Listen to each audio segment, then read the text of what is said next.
তো সবাইকে জানি রথযাত্রার শুভেচ্ছা, অভিনন্দন।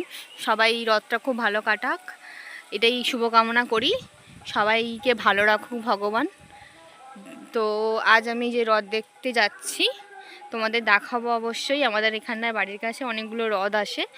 রথ তোমরা দেখলে অবশ্যই তোমরাও জানাবে।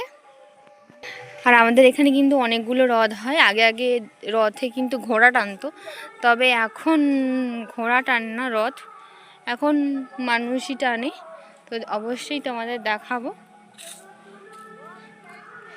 এই যে রোডের ধারে আমাদের রথ আসে।